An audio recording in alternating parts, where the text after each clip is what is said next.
Right, let's do this. Clicky there. Hello. Ooh, that's a bit yellow, isn't it? Never mind. You can still see me. I'm not messing with autocorrect right now.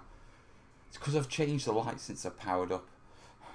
Yeah, the light is changing because the sun is setting. And that affects the light colours in the sky. Because I've been learning a lot about light lately. Hello, anyway. You know the drill. Shout up in the comments so I can see you. I'll switch on the, question doc while you guys start shouting. I've had quite a good weekend. I'll tell you about it in a second. Question doc. Oh, right, okay, yeah. Delete the previous ones. And open the doc.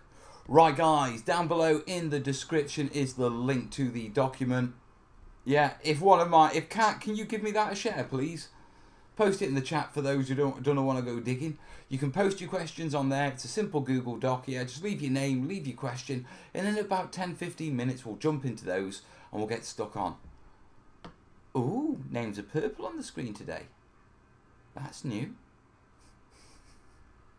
You'd think after 5 years of doing this, I'd get a handle on it by now. Right. It's cooling down a bit. It's been a hot weekend. Really hot weekend. But I played a blinder. Yeah, we went Alton Towers yesterday. Yeah, with the kids. Absolute brilliant time. Yeah, and then today, me and Corb had a jolly down to Barrage Wargames show in Stafford, which was rather good. I'll tell you about that in a minute. Right, who have we got? I see lots of people. Right, from the top, I see Alan, Tam, Dan, Miko, Kat, Fred, John, Joanne, David, Bill, Alan, Syndical, Black Dog, Jamie, Dave, B. Mozza, Jimmy, Rob. There we go. Caught up. That was quick. Right. Oi, Max. I said Max. Calm down. So yes, had a rather good day today. Yesterday was Alton Towers, obviously, and that was a good jolly. Saw their new ride. Yeah, let's see if I've got a photo of it. I'm sure Kez sent me a photo.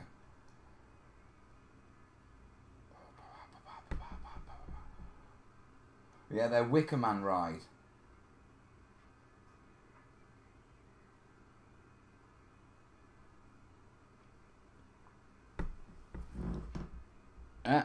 That's an old building for you, if ever there was one.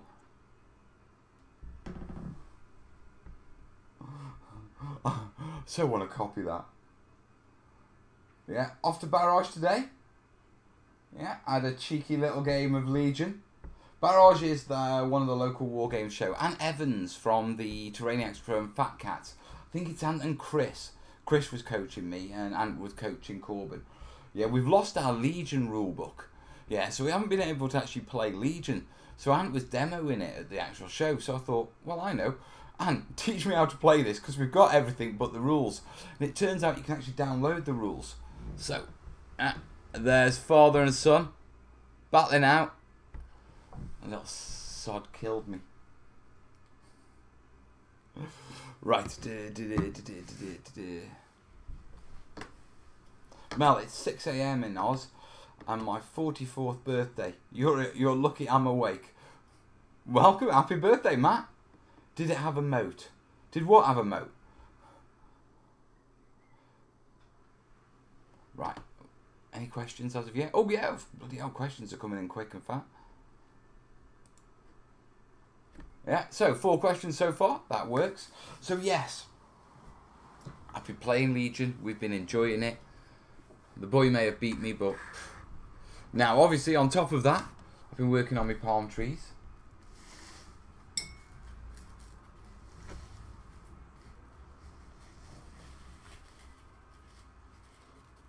Check them out.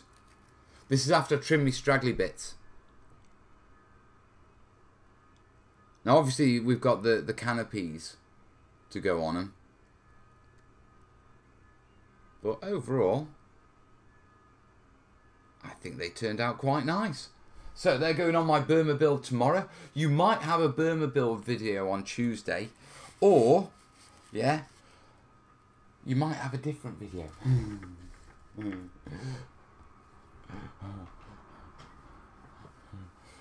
No, I'm not singing Happy Birthday to Matt.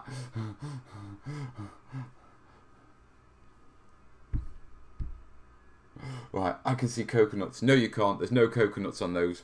They are... The actual palm trees I'm working on are called Indian palms or toddy palms. They're from the Bengal / Myanmar region. Yeah, and so they fit in perfectly with my jungle terrain. They're called toddy palms, okay, because they secrete this sugary sap that the locals use to turn into alcohol. It's like this milky drink. And that's where the toddy came from, the hot toddy.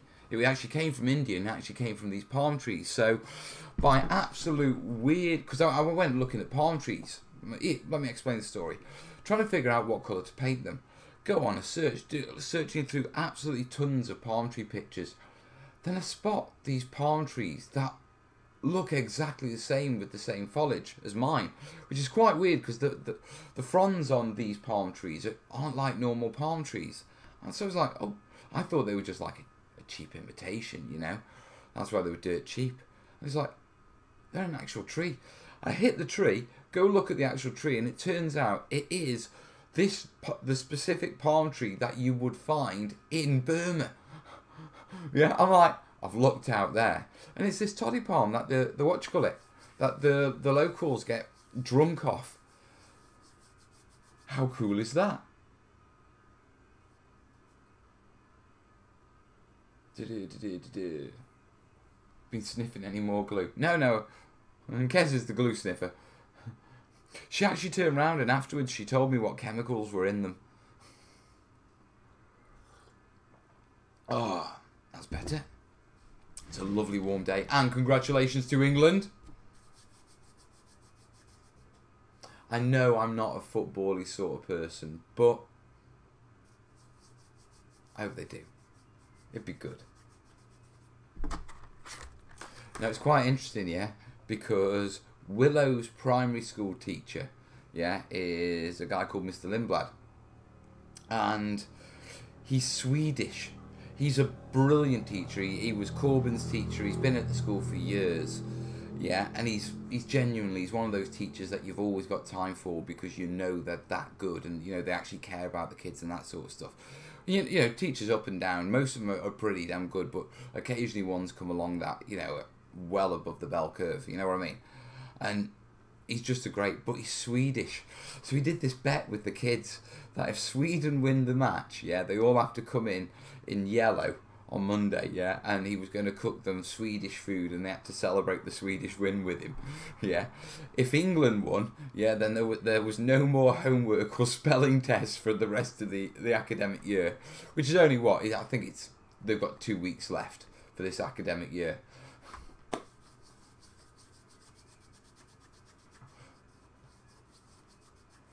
It may be possibly coming home. It may possibly be coming home. So yes, now I've got a bit of modelling to do. I've got to put these together. We bought them at the show together because Corbyn knackered his. I've got to cut them open as well, haven't I? You watch. Yeah, that's right. I know I've got a blade. I know I've got a blade.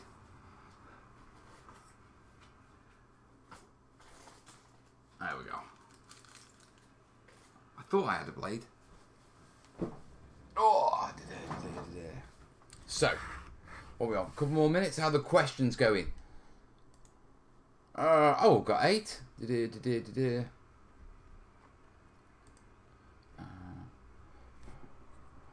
Nerds just starting to learn professionally to play the recorder. Cool, dude. Willow plays drums. Corbyn plays keyboard. No, I don't sing.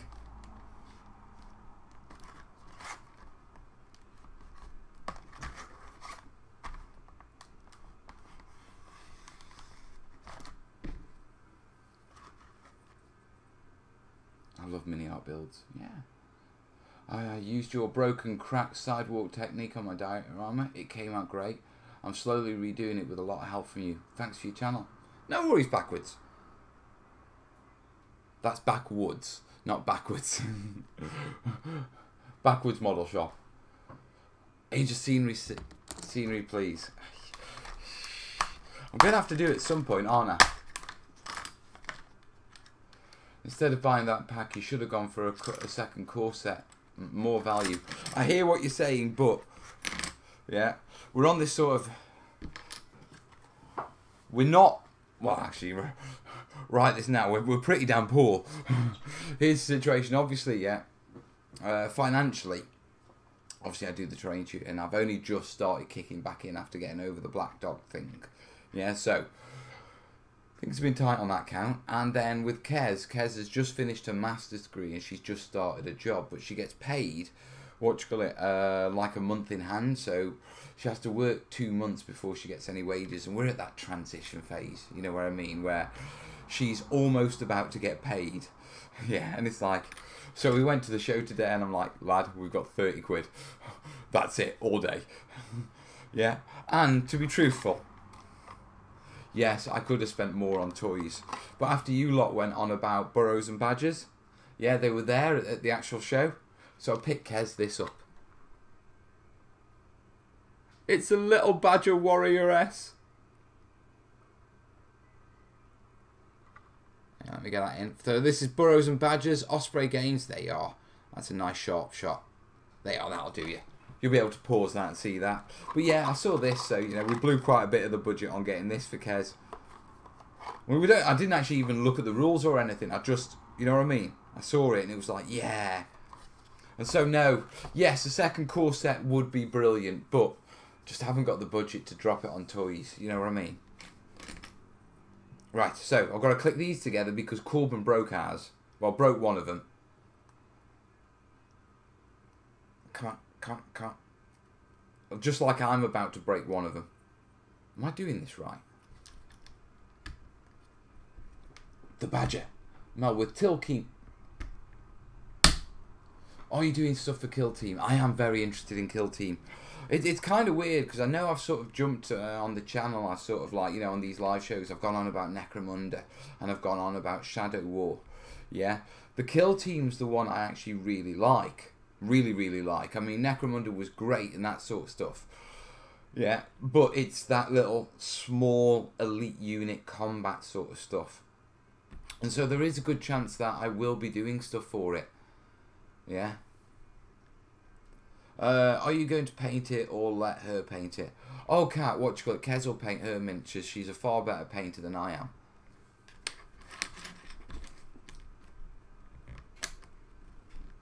I remember we'd not long been together. Yeah. And we were living together and what you call it. And this one night I'd been on the beer. Yeah. And I was still hobbying a bit when when I first met Kez. Because we met quite young. And I'd been on the beer. No, it wasn't. It was after I got back into the hobby. So what, about 25. So after I'd been with Kez for about 5 years. Yeah, and anyway, we'd been out. I'd been on the beer. She hadn't. Yeah, she wanted to stay up and I'd crashed. And she woke me up at 6 o'clock in the morning because for some reason she decided she wanted to paint one of my models. Yeah, and this woman who I'd never seen paint a model before in my life. Yeah.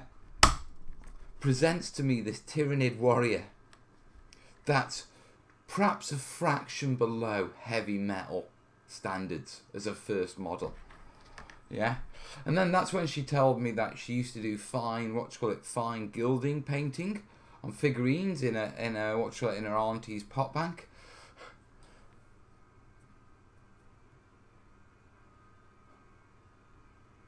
Oh, you're gonna paint it. So yeah. Kez paints her own models, and her eyes are brilliant. She's got about 7 different techniques, 7 different things she does to eyes to get a realistic eyeball on a model. It's mad. She's very talented, Kez is artistically. Yeah, but then again, I mean, I always say, yeah. I mean, she's a tattooist, yeah, and you've got to be confident of your art, yeah, to be able to put put essentially artwork on someone's skin that's going to be with them for a lifetime, and there's no real way of correcting mistakes. Yeah, you can do cover-ups and you can touch and you can blend and all this sort of stuff and you can bleach out, but you know, if you botch a decent job, you botch it.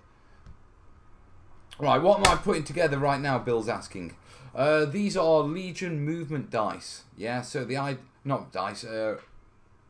range sticks. So the idea is that, you know, you figure out on the table how far your model wants to move. Yeah, your model goes in one side, and then you know that it can move to that position, and that will be in its range. And they come in 3. So Legion works on 3 different unit ranges, I think. So you get like 3 sizes. So Darth Vader moves that one. Most troops move that one, and I think vehicles or something like that move that one. Let her do a tutorial on the channel, please. No, she hates the camera. No, watch her. Kez will not do a tutorial. Meister Mystics. I remember that. She does eyeballs. That's crazy. Yeah, but then again, I mean, you're talking about someone who you know, in the past 3 years used to regularly go into cells and extract the RNA out of mitochondria. You know, she's got quite, you know, she's very finely tuned, is Kez.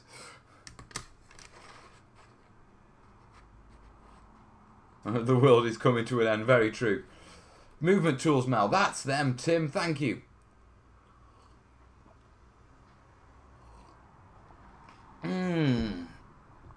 Miko saying, that's brilliant. I haven't seen them before in any game. Yeah, that's because normally we use a tape measure, which you already own.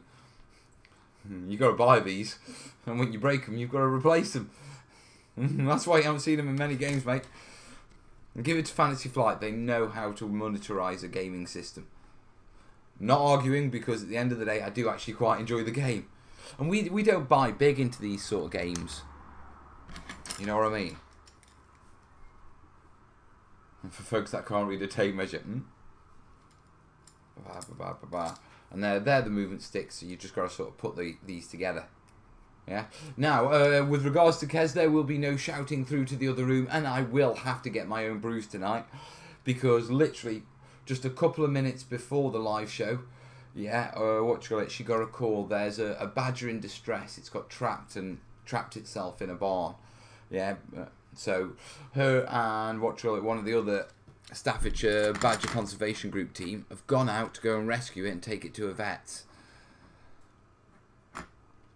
Yeah, so Badger Girl to the rescue.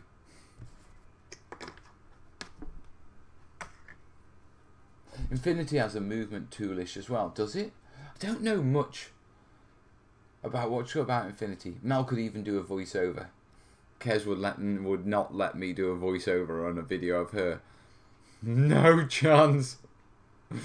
And to be perfectly honest, guys, that's too much of an opportunity not to have fun with. I mean, you know, okay, I can be a little bad with the innuendo anyway. Can you imagine if it's a video of Kez? That'd be awful. No. Badger in a barrow? Badger in distress. Is that an innuendo, Mel? No? Boo! No waitress service. Legion looks great, but not touching it. I have one FFG and that's Descent. Descent looks great. Yeah. I must admit, we haven't bought into Descent yet.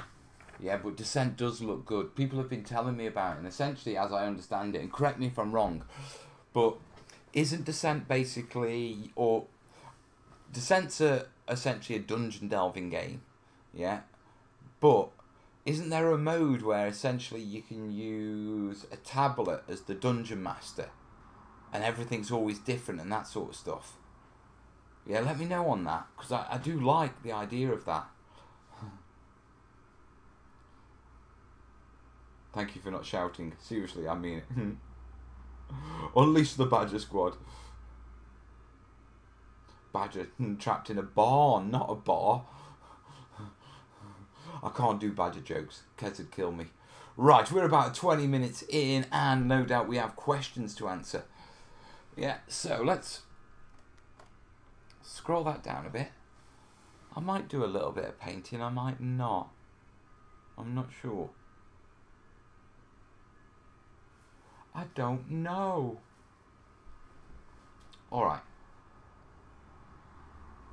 You can use the app as a randomised roguelike dungeon crawler now. Nice. Right, questions. Let's have those. Right, I've got 10 questions. Yeah, we've got questions from Dave, Jamie, Alan, Callum, James, 18, Max, Bill, Cat, Falcon. Right. Okay, let's start with the questions. Do you think that the new Warhammer Kill Team will take off as a skirmish game? Is there a need with it with all the other games available?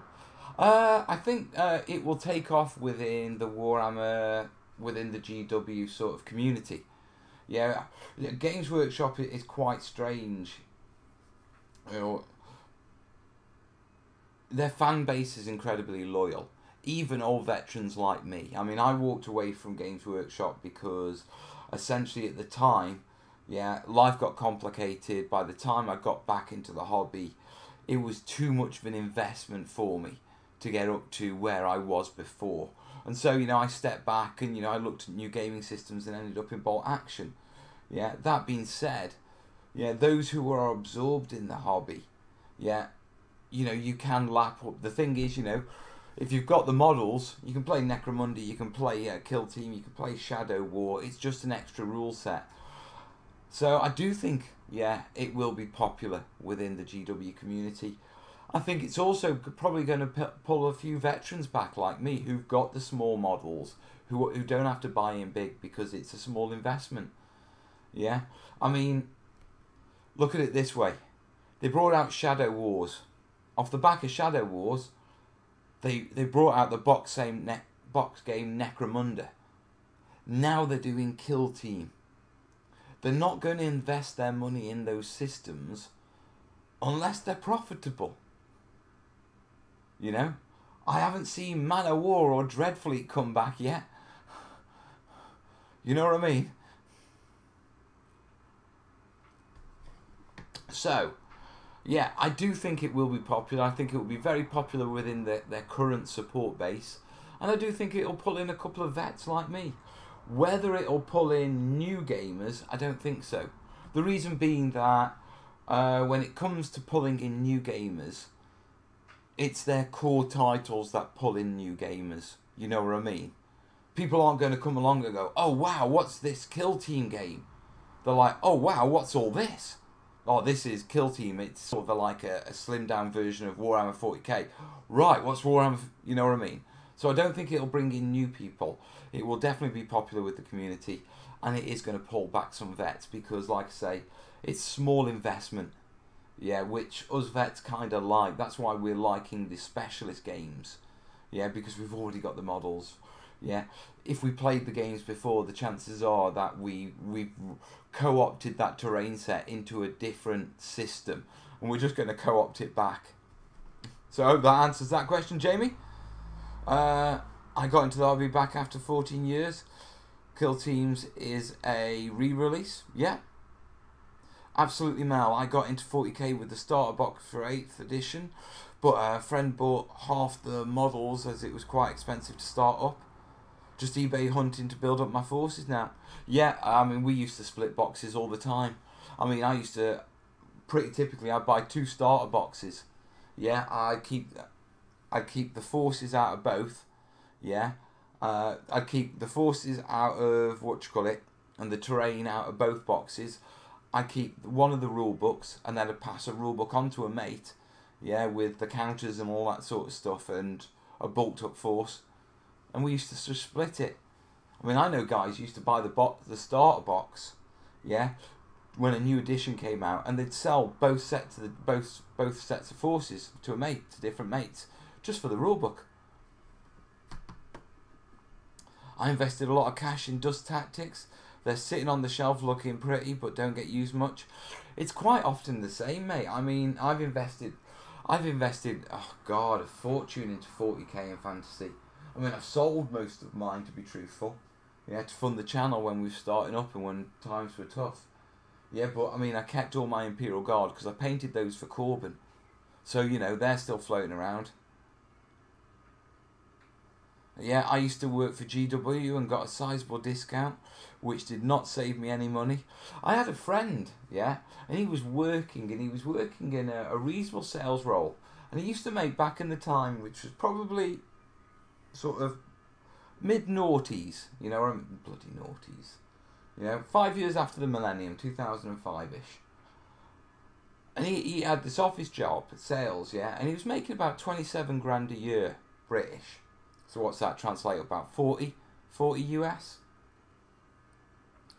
And he realised, yeah, that he could quit that job and go on to GW red shirt wages. And with the discount, yeah, and what he spends on money, yeah, on models, he'd still, he'd actually be, yeah, for life money, financially up. So he quit this really good, this decent sales job, yeah, for his age, you know, he was only bloody 22.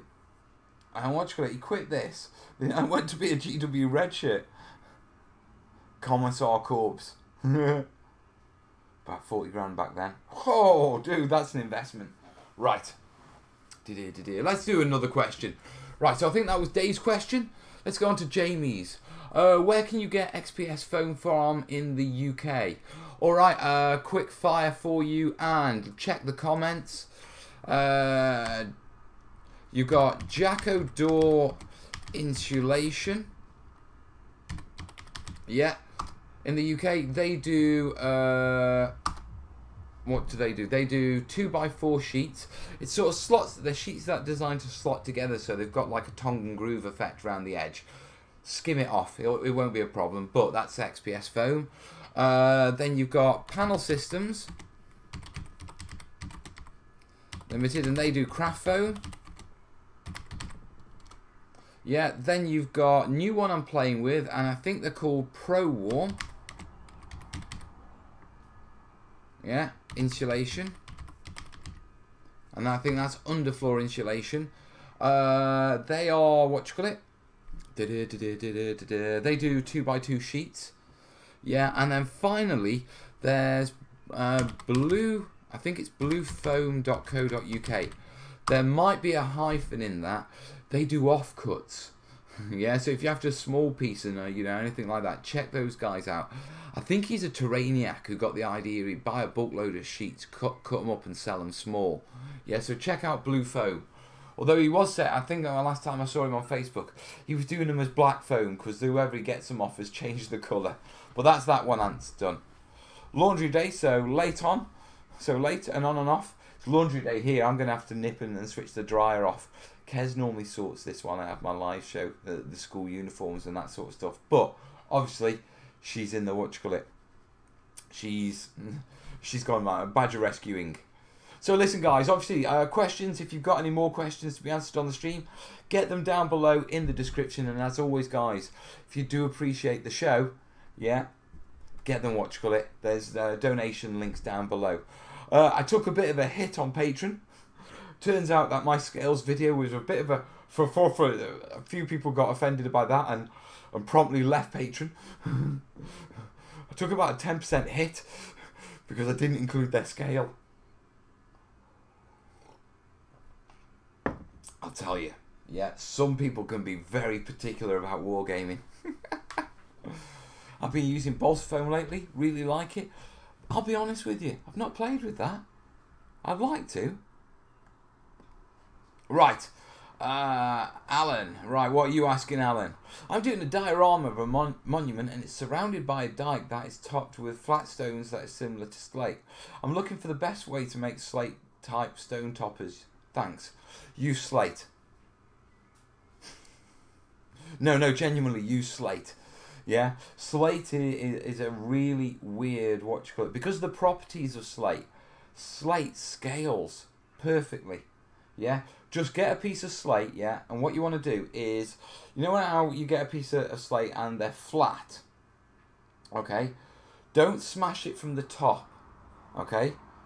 Hold it between a couple of rocks so it's standing vertical, Don't hold it with your hands. Slate is very sharp when you smash it. Yeah, so what you call it? Don't hold it with your hands. Yeah. Hold it with a tool. Hold it between two pieces of wood with elastic bands or tape round them. Yeah, just so it's holding. But hold it vertically. Yeah, and give it a good whack with a hammer. What that causes it to do is it causes it to delaminate. Okay, and what you get is thin slivers of slate. Now, slate's really good for scaling down to what we use as normal rock. You see it a lot on basing. But if you hit it vertically, yeah, and split it, you get miniature slate. You get the really thin stuff, so you can get those edges that are sticking out. Just remember that after you do that, what I recommend is get a sieve, okay?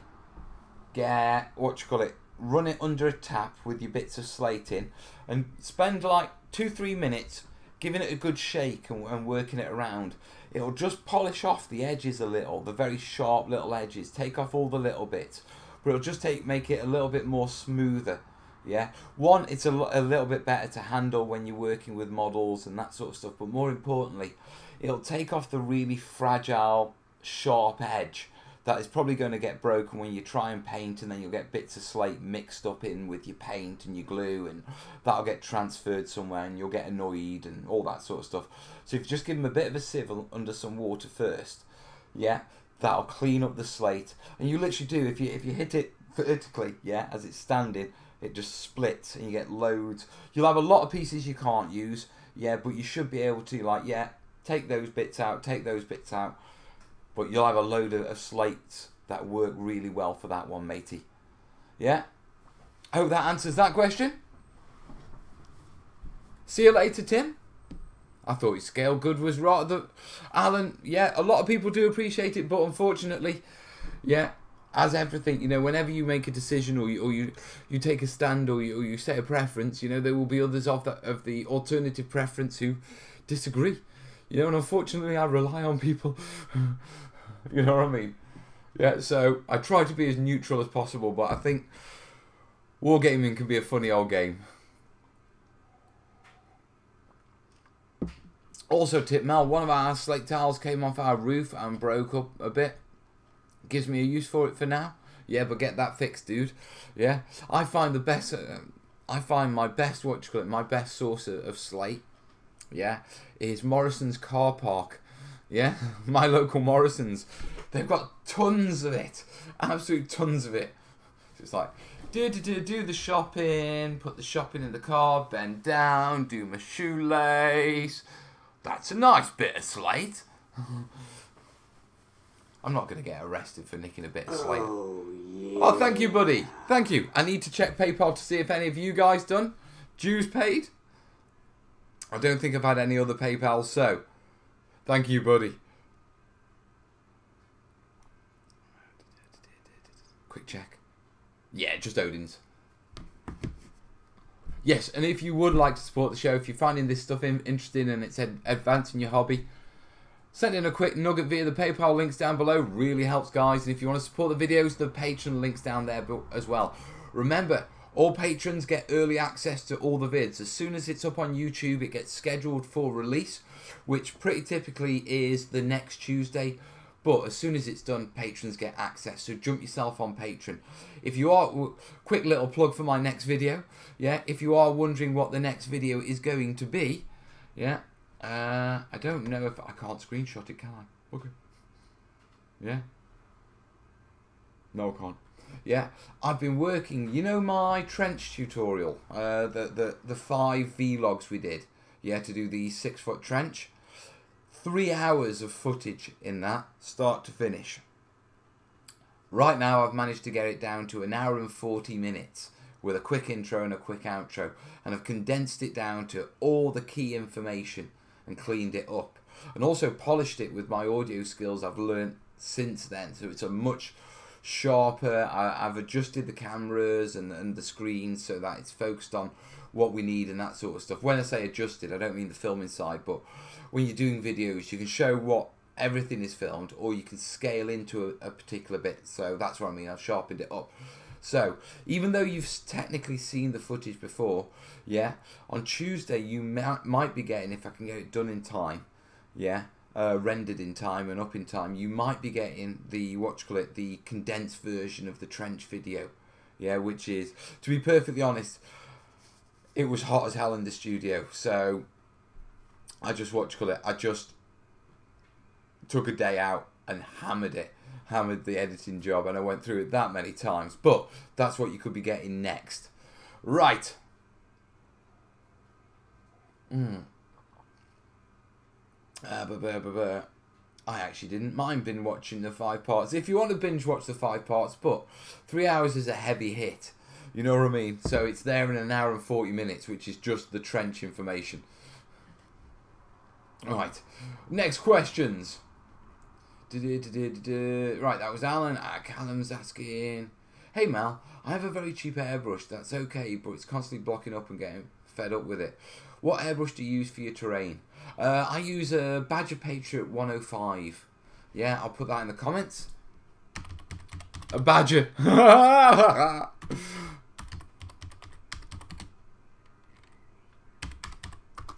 Yeah, it's a cracking airbrush. Now, on airbrushes, I'll be honest with you. Yeah, when I got into airbrushing, yeah, no one really told me about it. And I got this cheap airbrush that came with the compressor. Cheap Chinese airbrush. I was, you know, and it was always blocking. I could never work with it properly.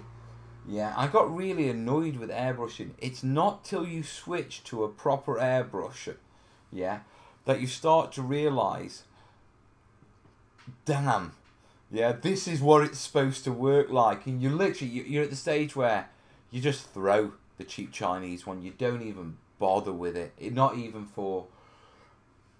No, I didn't throw mine. I used mine for ages just for putting watered down PVA through it. Because it would always fire that through no problems. And I was always, whenever I was using that, pretty much typically, I was doing like a blanket spread. It just became my PVA airbrushing tool. Yeah, but seriously, if you're getting into airbrushing or you're airbrushing and using a cheap Chinese one, spend a little bit of money. Keep an eye on Amazon, because quite often they have airbrush sales on there and you can get them half price. Yeah.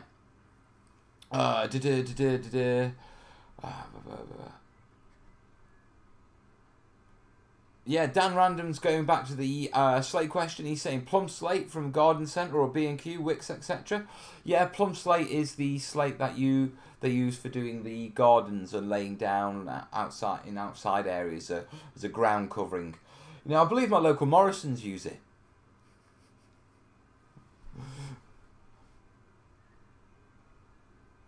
As you've lost patrons for the scaling video, I've doubled my payment to you.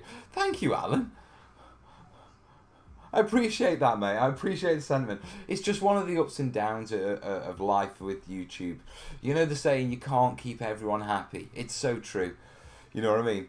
And yet, I say I'm doing I say I'm doing a fantasy series of tutorials. The historical guys go, yeah. I say I'm doing a historical one. It's just YouTube, but thank you, mate. I do appreciate it.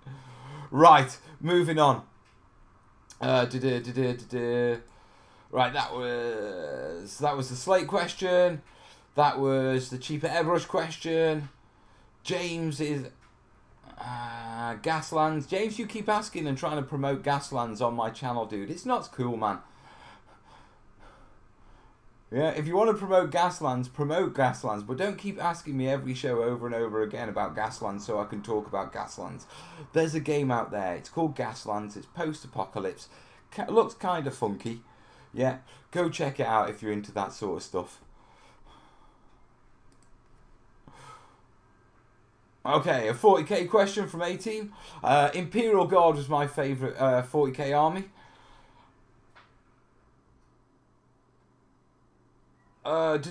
Max is asking, more a modelling question. I've been experimenting with IPA as a decal setting solution. How well or tough does it compare to mixed version or any other companies? No idea, never used it for that. Yeah, to be truthful, I could do some decals. In the past, when I did my Imperial Guard, I was quite happy with the results I got with Microsol and Microset. Yeah, the decal solutions. I've not used anything else. The majority of the decals I did back when I was doing my Imperial Guard, half the time I didn't even gloss the surface before I put the decal down. Yeah, I just put, you know, I just let the mat work its job and just be really sharp with your trimming, you know what I mean? Yeah, but with regards to IPA, isopropyl alcohol, I didn't even know you could use it with decals. Callum's also doubling his patron. Thank you, buddy. And a donation for this evening. Thank you, dude. I will check that out. Great taste, mate. Do you know what? Yeah, this is going to sound really braggy, and I don't care. Yeah, I can't even remember what edition it was, but back when I had my Space Marines, I was quite good at playing with Space Marines. Yeah, you know, I was a bit cheesy. Yeah, it was rare I lost at the local club, so I decided, yeah, I would throw myself a challenge. And I looked for the army that everyone said was the hardest to to win with, which was Imperial Guard. Yeah? And so I bought into Imperial Guard, and just about as I painted up a force, who was it? That guy came along and he came out with this new Imperial Guard codex with flyers in them and intercontinental ballistic missiles. Yeah, and he basically made Imperial Guard the most powerful army on the tabletop, and everyone was like, "Trust you, go for an Imperial, you power gamer, you're right cheesy." And I'm like, I didn't do it for that. Oh, Matt's got a new electric shaver for his birthday. No more grey beard. I'm getting there, buddy. I'm getting there. Kez. Oh yeah. Oh, thank you, buddy. Thank you, dude. Thanks for all the info. Also, doubling up the patron to keep you on the way. Thank you, dude. But yeah, I'm getting that way. Kez keeps reckoning I should dye it or shave it off. I think you lot would just take the mick either way, to be perfectly honest. Yeah? But no, Max, with regards to decals, I'm sorry, buddy. Can't answer you with that one. Maybe the terrainiacs in the comments can. I was big into Battletech. Right. How many miniatures or even hours of flocking can I expect to do with a homemade static grass egg? This one runs on 2 D-size batteries. It's weird, yeah, because what you'll get is your quality of your flocking will start to degrade. Okay, basically, the more powerful the Okay, so question from Bill. How many minutes or hours of flocking can I expect to do with a homemade static grass applicator? This one runs on 2 D-size batteries. Right, Bill, to answer that question, first off, it depends on what sort of power, yeah, that the actual static grass flocker you've built is using. Yeah, because it will use power, it will draw power, yeah. And it will have resistors in to regulate that power and that sort of stuff, I'm imagining. Yeah, I haven't actually built one, but from the basic physics. But from experience of using sort of battery-powered flocking devices, what you tend to get is when you put fresh batteries in, it's like running on max power, okay? Oh, yeah. Thank you, Steve. Have a dirty kebab on me. Ooh, dirty kebab. Yeah. So, yeah. Anyway, very quickly. Yeah. So what you get is the battery power sort of degrades. Yeah, and it reflects in how strong your sort of static grass stands up and how much of it adheres per pass and how much of it just sort of floats down or sort of stands at an angle.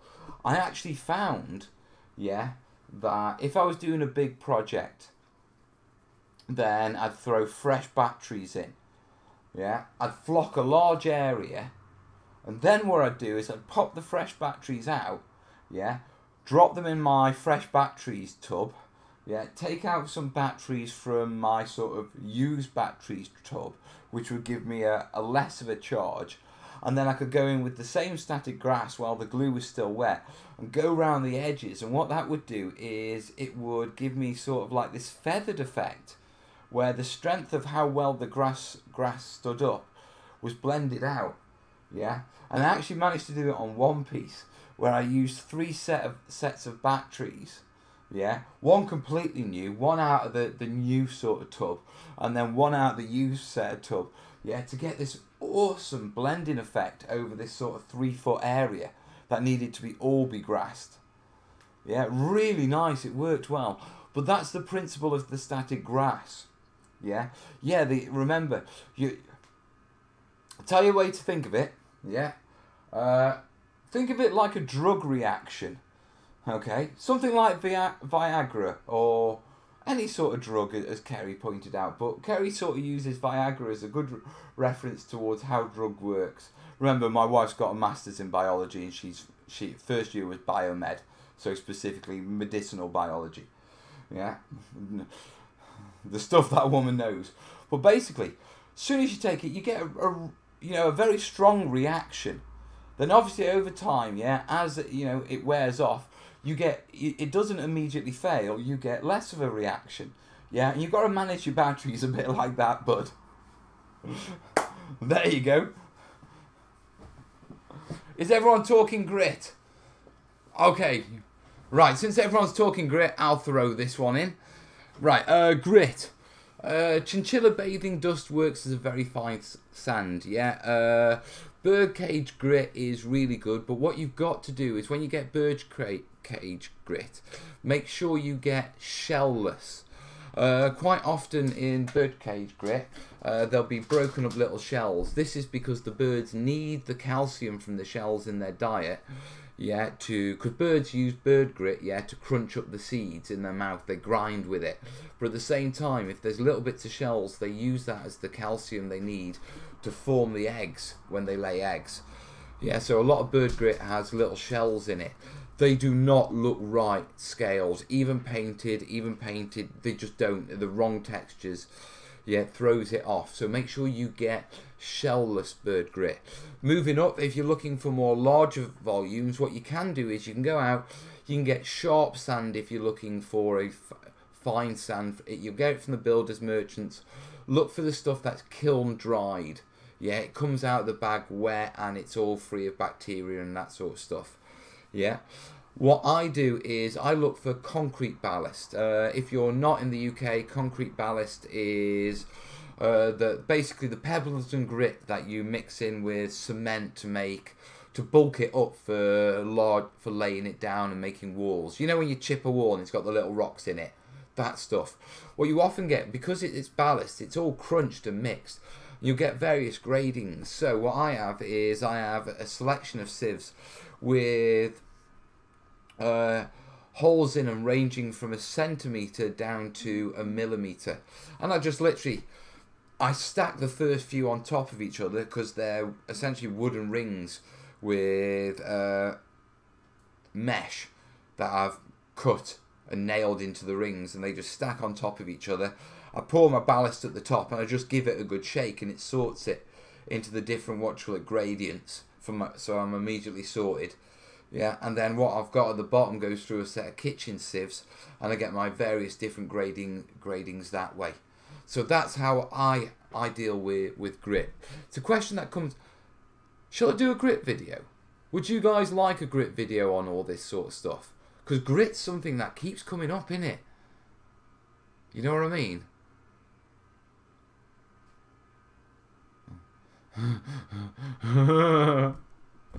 Grit video. Is that something you'd like? Let me know in the comments. You guys have just reached the Viagra comment. So listen, I am on question 8 of 13. We're about halfway through the show. Because Kez has gone out and done this badger rescue thing, yeah? If I'm perfectly honest, guys, I'm in no rush to finish this show. Yeah, so if you can give me just a couple of minutes to top up my mug, yeah? Let me know if you'd like a grit video. Get me some more questions in, because I've probably got 5 more to go, so we could do with a couple more.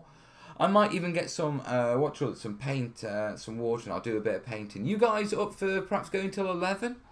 Yeah, because I mean she hasn't even texted me to say that she's got there safe yet. So yeah, I have got some PayPals. Yeah, so let me just do a quick couple of shout outs. I don't know if these are these guys that have gone through here, or whether they've gone straight via the PayPal link. Not that one. So look, just let me very quickly check. Right, I've got Callum there, and we've got Steve there, and we've got Odin. No, we've got all these guys. We've covered everyone. Right, guys, just give me a couple of minutes. Yeah, in the meantime, yeah, go watch Cut It. Go submit me some questions, and as always, guys, yeah, the links are down below. If you do appreciate the channel, make sure you subscribe and support if you're liking this. Right, Bosicle's going to get a brew, and I'll be back in a mo.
And let's get back to it.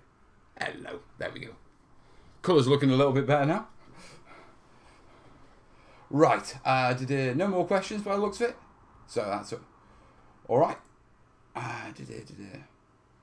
Mos Eisley Spaceport. Decided I'll do some painting instead.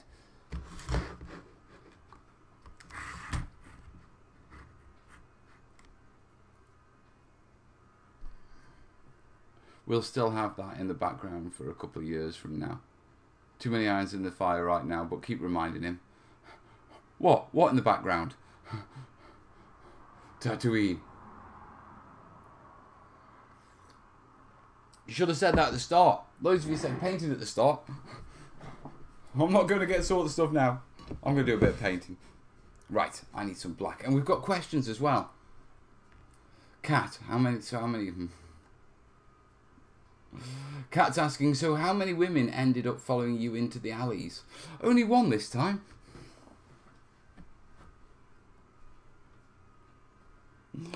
Okay, I'm going to have to put that in context, aren't I? I'm definitely going to have to put that in context. All right, then. Right, put that in context, Bosicle. Right, we were at Barrage today, yeah, and obviously hot day, yeah. I wanted a cigarette, so I just turned to Corbin and said, come on, we'll nip outside and, you know, we'll go stand in the shade while Dad has a fag sort of thing. So, out we go. Yeah, what do you call it? We find this sort of alley, yeah, because the show's held at a school. Yeah, in like the school halls and that sort of stuff. So, going to this alley and what you call it, just having a quick cigarette, just, you know, in the cool. And what you call it, and this girl comes out. You know, obviously, she was on one of the stands, and she came out, you know, just say hi and that sort of stuff. And Corbin just turned around to me and he says, what you call it, damn, yeah. Women even follow you into dark alleys or something like that. And I just keeled over when he said it. Absolutely keeled. Malcolm, oh God. It's good to see you, Barrish, today. Want to say hi, but we're stuck behind a stall. You should have shouted me, dude. Which stall were you behind? Right. I need some black. So, yes, that's Cat's question answered. Right. Falcon. I have a town with foreground buildings to play fancy. I'm getting into bolt action. Do you have any advice for scat terrain or small terrain pieces I can use to make it look more like a European town? I don't have the money for the new houses at the minute. Go and have a look at the battlefield basics, mate, and the countryside scenics. That's what you need to do. With regards to the houses, they have got a bit of a fantasy look. Yeah, the Fable Realm stuff. You can vaguely pull them into European whilst you're transitioning. They will fit, vaguely. You know, people will accept it. Yeah. But I'd have a look at the battlefield basics, because that'll give you a load of terrain stuff that you can build in the meantime that's relatively cheap whilst you're looking to upgrade your town, if you know what I mean. So you can do more countryside stuff. The one with the spaceships in the air. Ah, yeah, I saw that, mate. Nice stuff. Every time I saw you, I was talking to someone else. It's always the way, buddy. Right, okay. So that's Falcon's question. Okay, James is asking, I'm just starting to look at casting with some Hearst Arts molds, but I'm wondering, can I use resin or would this ruin the molds? You can use resin in Hearst Arts molds, you just got to use a mold release to protect the silicon. Yeah, there's actually, I think there's instructions to how to do it on the Hearst Arts site. Yeah, with the actual what you need in specific, but it is doable. You just need to use a mold release. That being said, you know, I have poured resin into Hearst Arts molds plenty of times without any major problems. But long-term stuff is going to degrade the silicon. Right.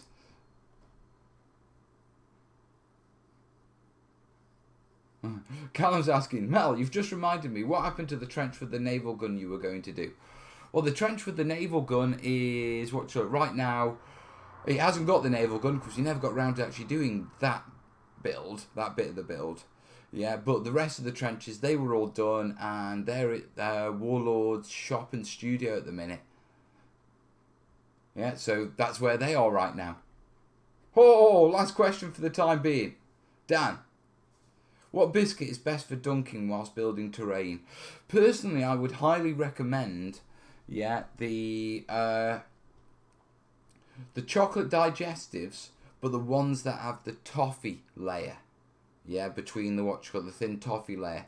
The toffee layer sort of helps the digestive to stop breaking it down, so you don't get like, you know, a critical failure of your digestive due to excessive dunking.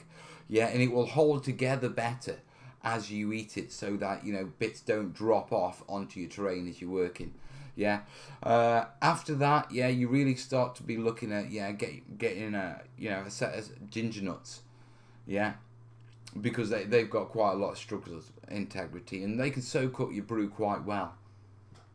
That was an excellent last question.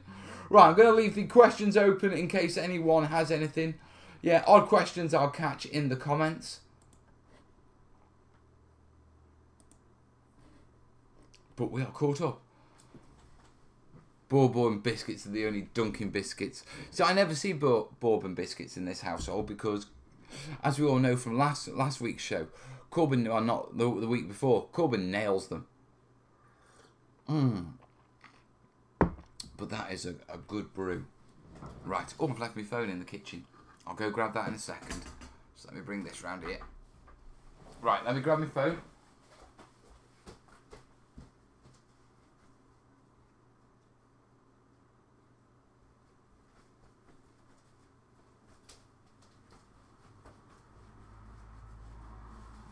Oh.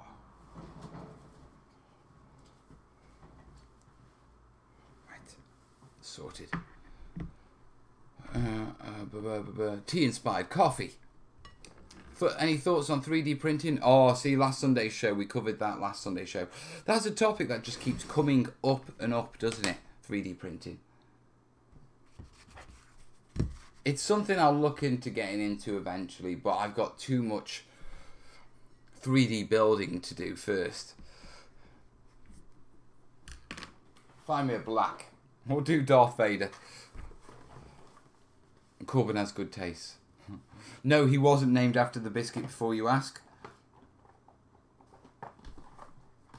I need a paint rack. Matt Black. What about Dave Black? Or Bob Black? What have you got?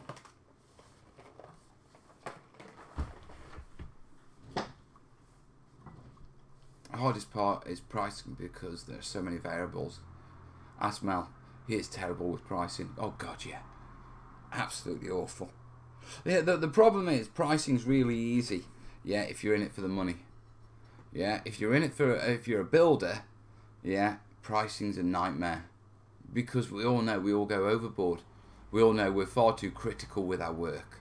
Yeah, if you can just say, oh, you know, sod it. You know, that'll do. Great. You know, pricing's easy. If you're one of these that isn't quite right, I've got to do more on that. You know, you end up for like working for £1-2 an hour. And I've done that on huge commissions. Gone so far overboard that, you know, it's one of the reasons why. Right, where's the paint? I'm not sure if that's just the acrylic. We'll have to have a nose. See how it lays down. Right. How about Mel Black? What colours and sequence would you use to paint weathering concrete that has seen damage? That's in the technical terrain tutorial playlist, mate. Go and have a look at technical tutorials urban. Yeah, you'll find a couple of videos on that in there.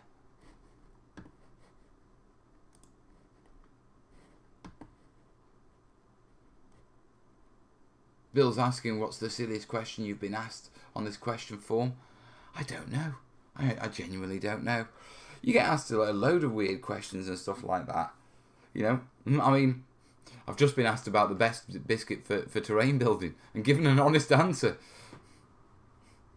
You know what I mean? So it's difficult to say that, mate. Paint Knacker and Rochdale, cheaper at a dollar store. Mine holds about 60. Yeah, nail polish. I'll have to nip into town and see what's out there, what I can get. So I'm just going to get into my painting mojo. Yeah, just simply by putting some black on Darth Vader. Just so he stands out whilst we play. Oh, actually, oh bloody hell, this is good paint. I'm feeling slightly gutted because I put so much out thinking it was the first bit of the acrylic thinner.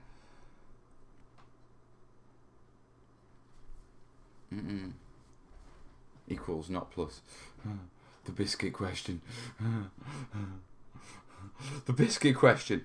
That makes it sound like some sort of political debate about a crisis. You know, what are we going to do about the biscuit question? Right, let's have a look at my desk cam. Where's that pointing? Come here, Bob. Bob the desk cam. A lot of plate, not a lot of model. Oh. Now we should be able to zoom that. I've just got to remember how to do that. I think I go to editor. Yeah, editor.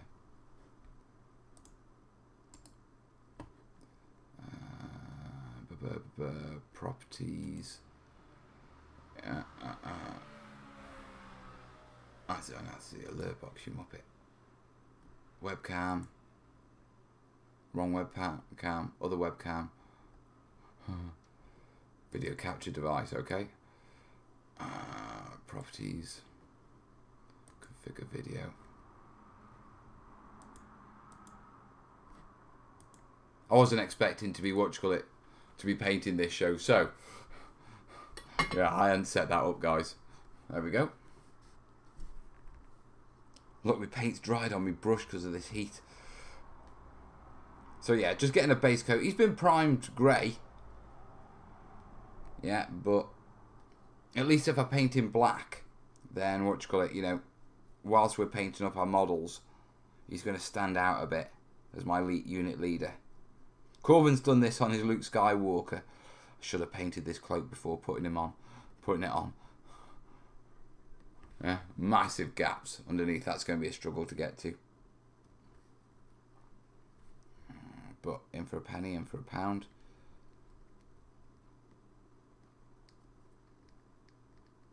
Anything that's a bit iffy, I'll just throw a black wash at later. I think I've got the majority of it. Yeah, I'll have to give it another one anyway.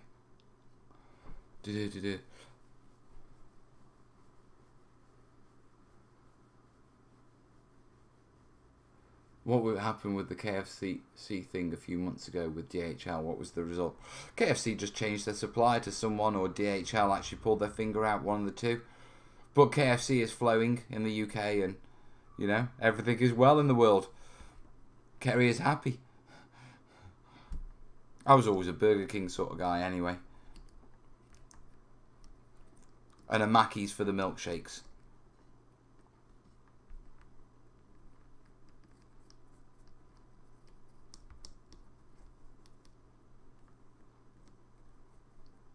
Painting Darth Vader's groin.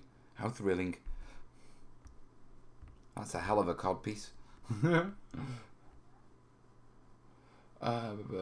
Mel, add to your paint rack and a wet palette to your wish list. I should.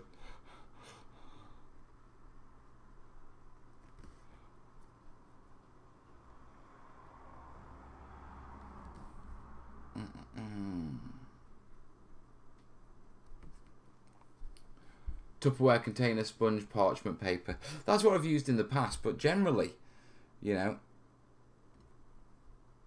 I've not really needed a paint palette, a wet palette. No doubt, it is one of those things at the moment I start using one, it'll be like, why didn't I never use this before? Like all these things. Yeah, but for the time being,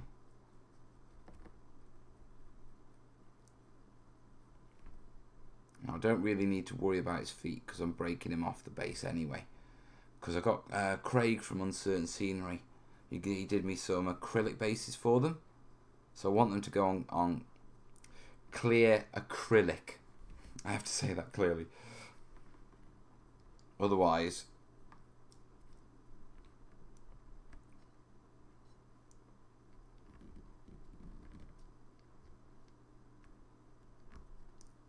I'll be struggling when it comes to the terrain. Because if I bake... The one thing about the Legion stuff is, because it's all different planets, it's technically... You know what I mean? What do you do the bases? So I opted to go for the clear ones, because that way I can just put them on any terrain I want.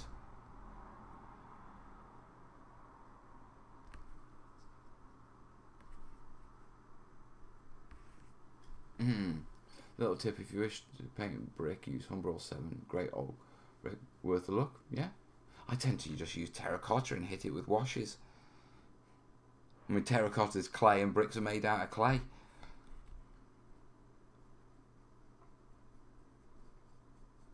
But then again, I tend to be painting with acrylics and spray paint, so you don't get them in the wargaming colours or colour matched. You just got to get the rough colour and work it with the washes. Right.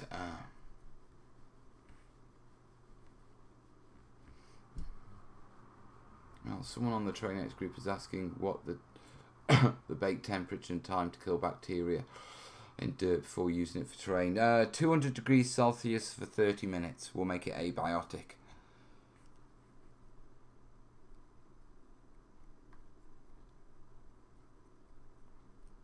So that's 200 degrees C, 30 minutes. And that's from Kez, from when she used to, like, you know, make dirt abiotic for all the science stuff. Abiotic just basically means remove all living things from it.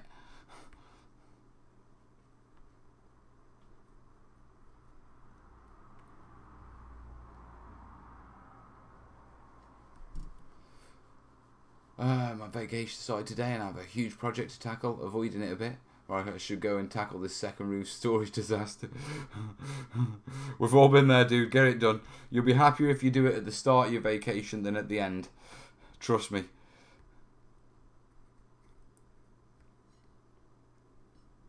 Just make sure you don't completely finish the job, so that the comment whilst you're on the vacation is, I'm still working on, just in case you do finish. Sit back, try to celebrate, you know, your victory, and then someone goes, oh, the such and such needs doing. But I'm on holiday.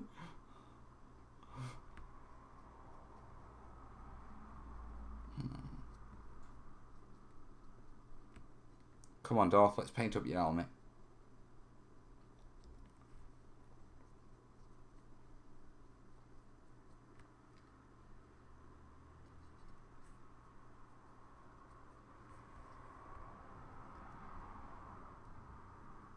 Do do do do do do do do do.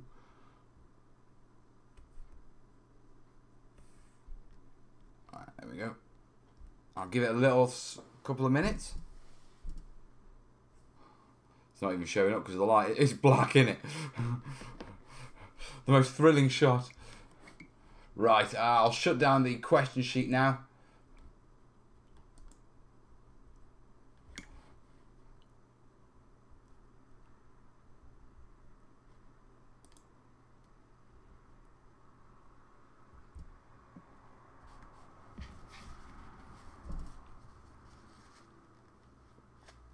Microwaving doesn't kill all gribblies. Yeah, just to be clear. Yeah, it does kill most of them, but it doesn't kill all of them.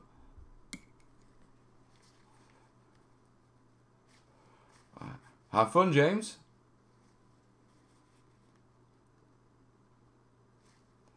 Well, I have a wet palette for my colour work on leather. Thins paints perfectly. Paint lasts longer too, so you use less paint. You know, it's going to be one of those things, isn't it? Like you start off, I don't need it. You end up, oh, it's lovely.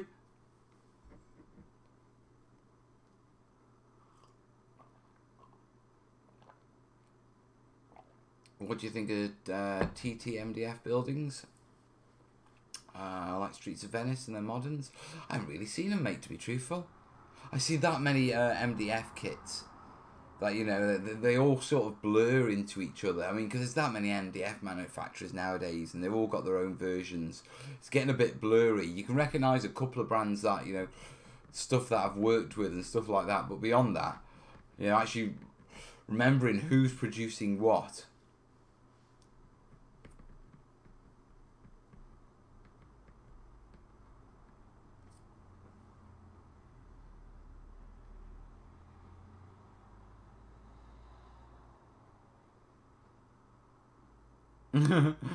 Randy. I like your style, mate. Right. Stormtroopers, let's start doing some weapons. Because we've got to give those a thin coat of black anyway. So we might as well start putting them together since I've got black on the palette.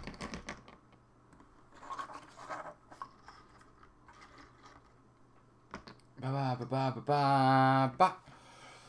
Oh. Anything from Kezi Wezi yet? Nothing.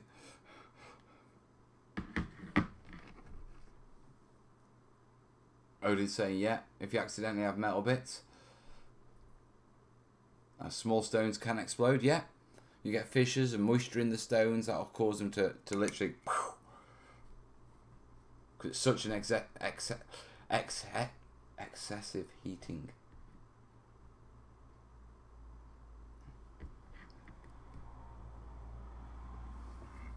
Oh, pardon me. Right. Let's start with the bigger weapons. Because they're easier to paint. And work down to the old SMGs.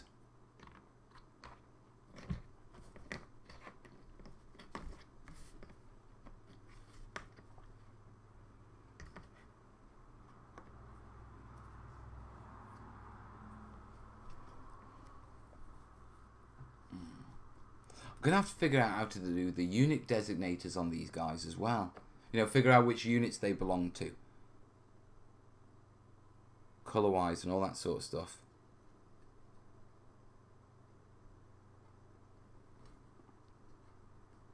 So it's shoulder mount.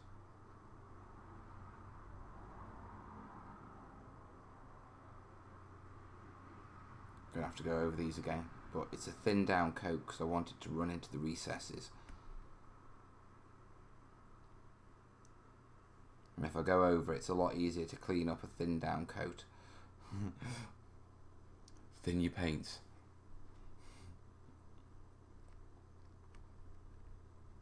Oh, it's a bit of a beefy missile launcher, isn't it?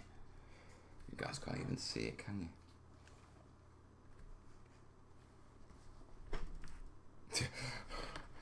Let's go up. Go up some more. Let's go down. There we go.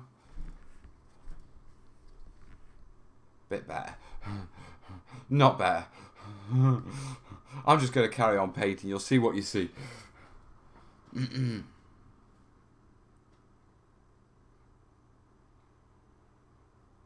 Yeah, Cat, where you are, you don't need to oven it. You can just leave it outside.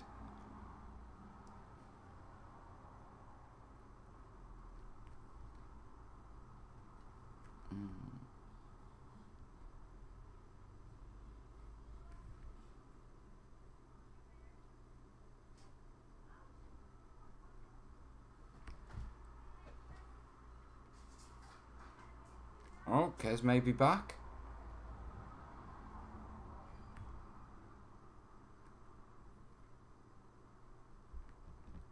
To see. Driftwood, that's what I needed. Driftwood's good. Driftwood's really good for terrain. Hey baby, I'm still live. Okay. Everything alright? Yeah, yeah.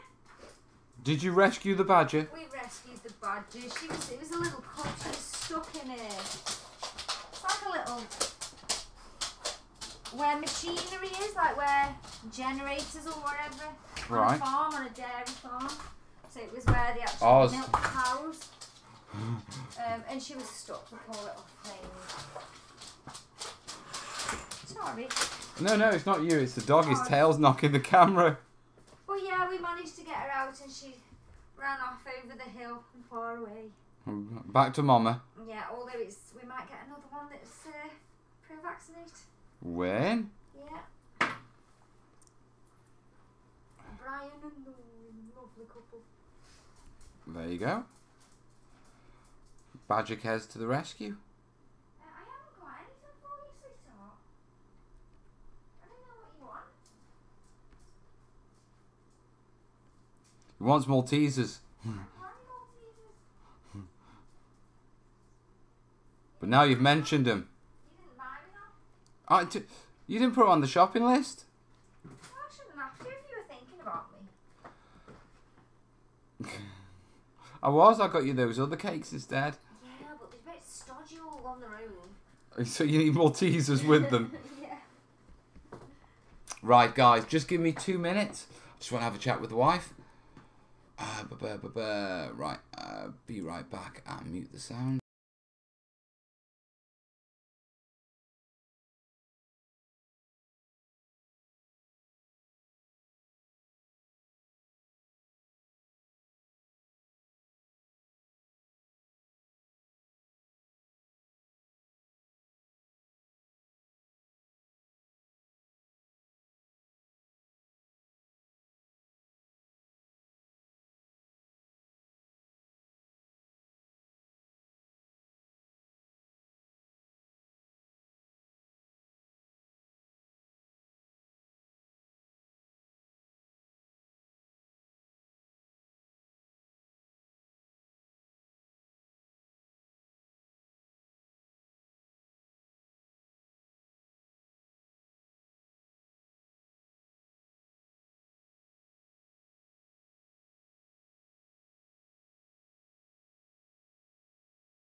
There we go.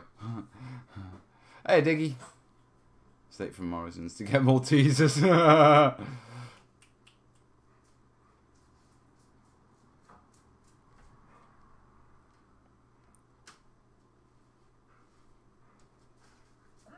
Yes.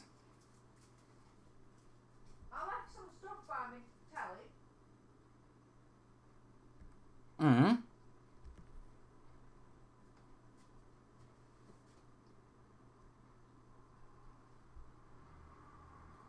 They were nice. I didn't know what time you were going to be back. Mel's in trouble because he's at Kez's cakes.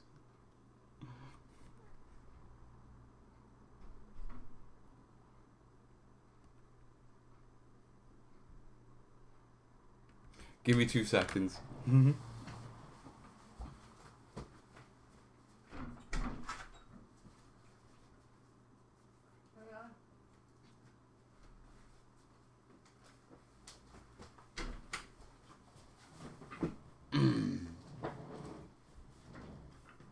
I've just lost the bit of the defiler I'm converting. Oh, but juggling on the speed and trajectory left when I cut it off, dude. We've all done that. It's time to get down onto the watch onto the floor and start looking for the tiny little grey piece.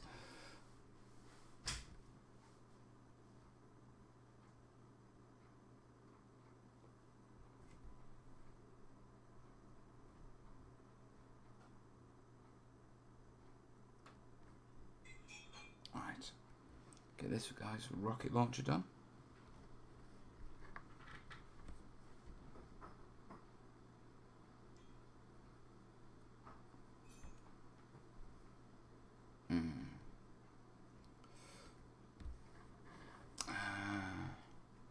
Most hobbies craft stores sell chalk pigments these days. Just scrape off what you need. Instant weather.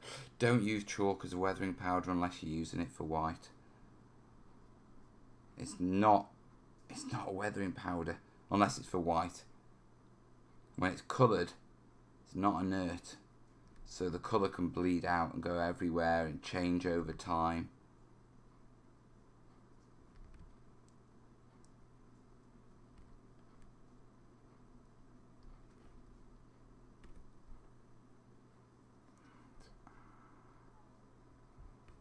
There. That bit there.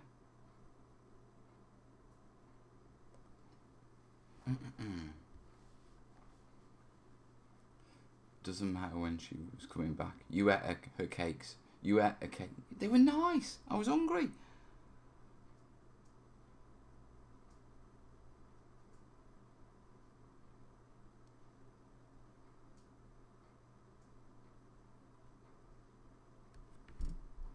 Right, and that bit there. I think. No, I haven't got it all.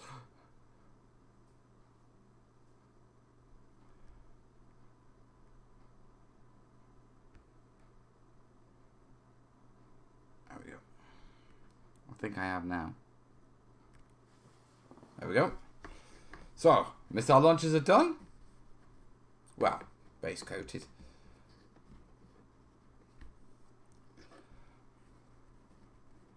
This guy's doing minis. Oh, bugger off, Gaz. No,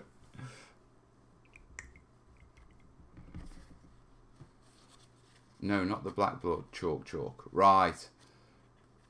Ah, chalk like a pigment based bar. Right, okay, got you. Yeah, they're fine. I thought you meant actual chalk. I was thinking, Diggy, what are you doing? What are you recommending, dude? I'm like, I'm sure Diggy must know this. Hey, Grawley. Right, blasters. They're backpacks.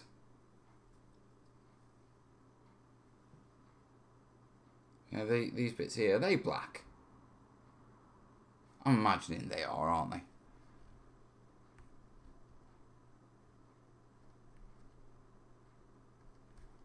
Where's his hand? Right there are his fingers.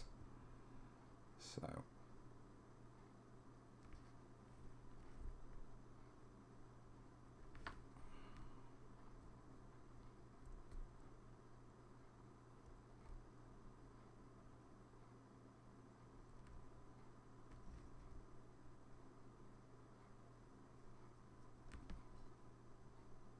Do the front of it. Mm-hmm. Yes, thanks for correcting me, Mel. Rust pigments, yeah. Is that a descriptive t-shirt? Yes, I am a Marvel. That's where they keep the biscuits, Mel. In the backpack.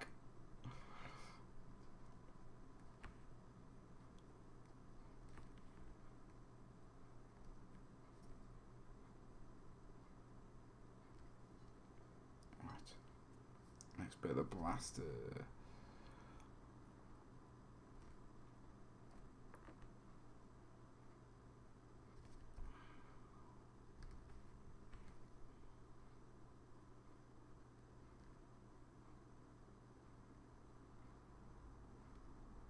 Oh, no.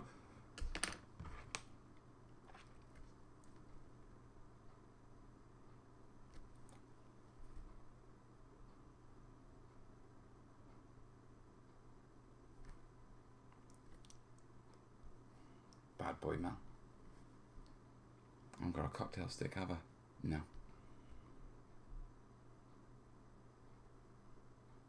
Further it down, that's alright. We'll get away with that.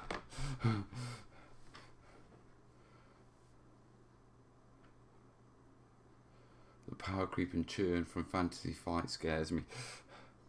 The thing is, it depends on how you're playing it, doesn't it? If you're playing it at clubs and in tournaments and that sort of stuff, that factors in. I play this with Corbin. You know, we can get the occasional unit, do a bit of painting together, and it's just what it is. It's, you know, a bit of tabletop gaming. I think things get interesting and iffy when you get to that stage of, you know, you start playing tournaments and that sort of stuff. That's when the meta comes in and the power gaming and the company's policy and all that sort of stuff. But if you're just playing a bit of it with, you know, with your mates and that sort of stuff, I don't think it's a factor.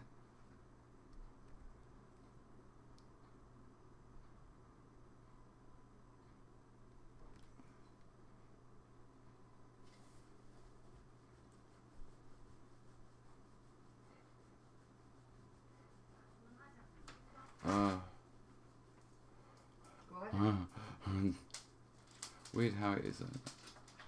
I've only just caught on that Mel is left-handed. Have you really, Gaz? We spent an entire weekend together at Beasts of War, mate.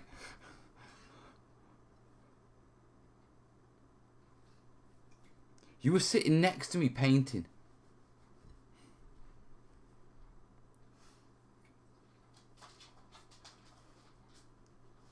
I've decided I don't like these blasters. These are what I define as fiddly. Very damn fiddly. At the same time, they've got to be done right because it's white undercoat and the damn thing's black.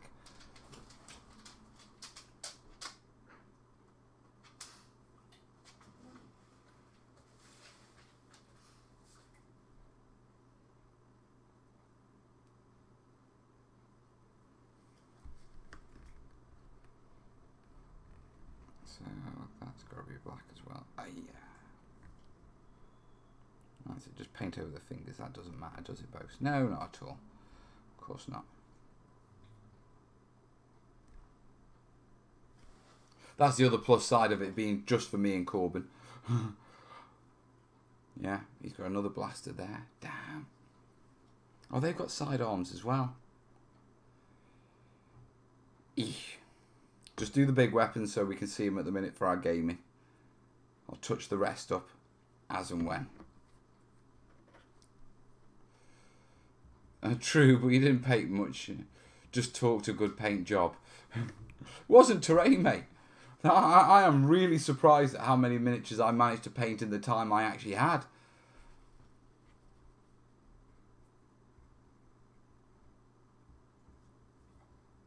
What's a good wargaming basics tutorial? Oh, dude. It's not an easy question to answer. What sort of wargaming?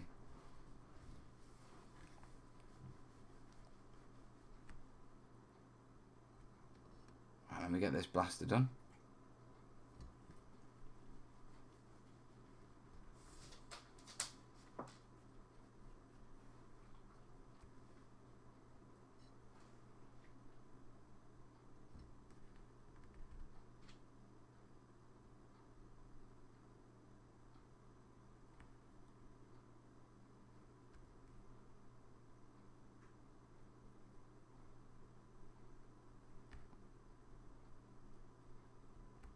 Go.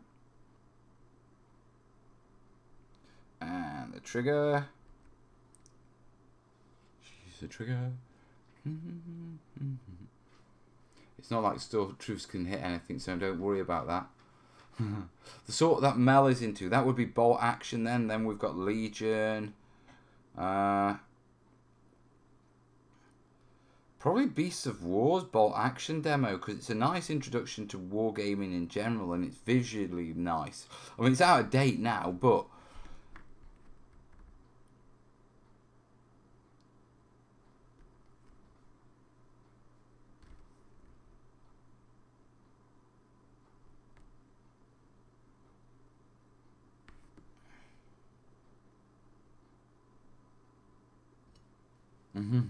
I'll only hit on a 6 and Rebel Troopers will automatically fail their saves. Now, what paints are you using? Army painter, mate.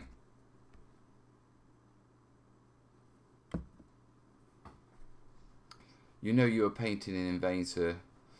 Stormtroopers couldn't hit the left side of the... Oh, come on. They roll their dice rolls. It's a game. Anyway, Darth Vader's well odd.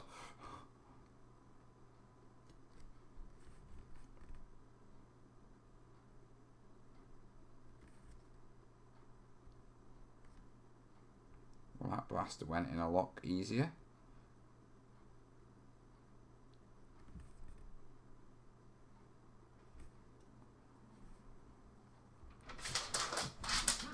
You right there? I was waiting by me because he knows I've got food. What have you got? Still alive? Oh, is that the badger? Oh. Covered in oil. I think there's nothing you can do about that without actually... it'll come off on its own. Wow, where was that? On a farm.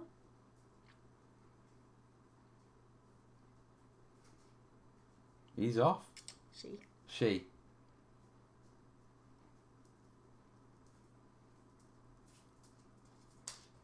Off, yeah. Off. How beautiful. Beautiful, darling. I'm just finishing off a couple of these and I'll be done, baby.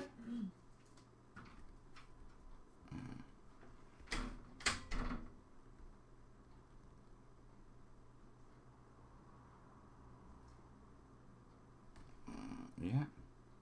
And that bit there. Still think I've done another thumb, but hey ho, these things happen. Corbin will take the mick out of me forever. But I think, what's that? Yeah, just there. Oh, silly boy Bosicle. Done it again. Badger, another airbrush now.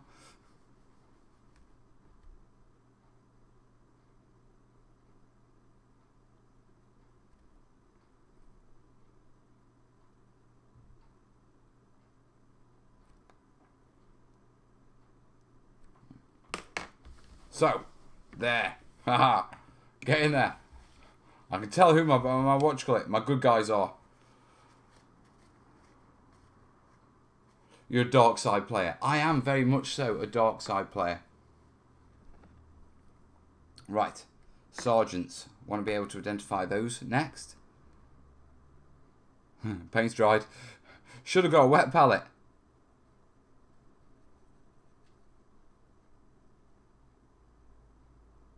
That's not going to paint. Might do a quick wash, but it ain't going to paint.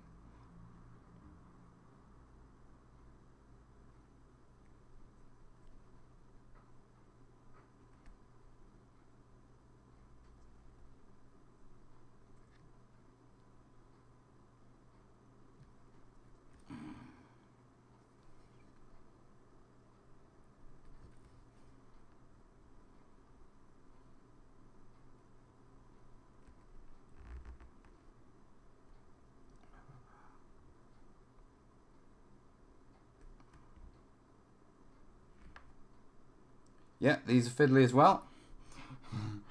Decided I don't like these either. I've got tons of them.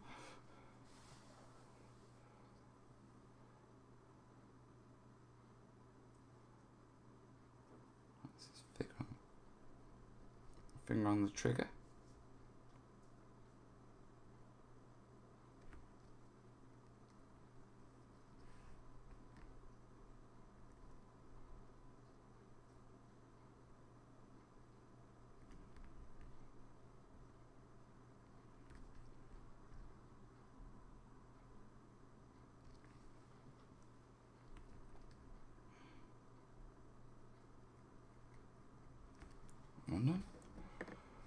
Make a wet palette now, mate.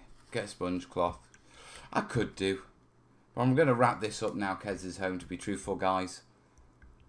Could spend the rest of the evening, because to be perfectly honest, next week I'm barely going to see her. Kez has got a couple of shifts. Yeah. Because she does the ecology stuff. Yeah. Because Kez does the ecology stuff. She often goes to work about 6 o'clock, so I get back from the studio in time to sort of take care of the kids once she goes to work, and then she doesn't come back till 1 a.m. Or she has to go out around about 1 a.m. and she doesn't come back until about 10 a.m. She's doing a few doubles this week, which basically means she's just gone. Completely gone. Yeah, and so I'm going to go and I'm going to go spend some time with Kez, to be perfectly honest, guys. Yeah, because like I say, I'm not going to see her much next week. So, yeah, make the best of what I got. In the meantime, yeah, Tuesday will either be update on the Burma build. Yeah, it depends whether I get these palm trees mounted on Monday or whether that rolls into Tuesday. If I get it mounted on Monday, I'll wrap the Burma build up and I'll give you the Burma build. If not, it's looking likely you're probably going to have the condensed trench video. So, video will be out on Tuesday. Yeah. It's either palm trees or it's all the trench information condensed down and relinked and extra information added in text bars and all that sort of stuff. You know, all that sort of stuff. So, I will be seeing you on Tuesday and Thursday night. Kez is working, I think it's from 6 p.m. to 10 a.m. Yeah, so we might as well do a late one. Yeah, I might be working from home, might be working from the studio, don't know. I'll let you know, yeah, what's going on close to the time. But in the meantime, guys, listen, thanks for joining me. Thanks for supporting the show. Thanks for chatting along. And I will see you, well, I'll see you on Tuesday. But next live show, next Q&A show, that's Sunday night, 9 o'clock UK time. See you there, guys. All the best. That was a dodgy week. Ta-da.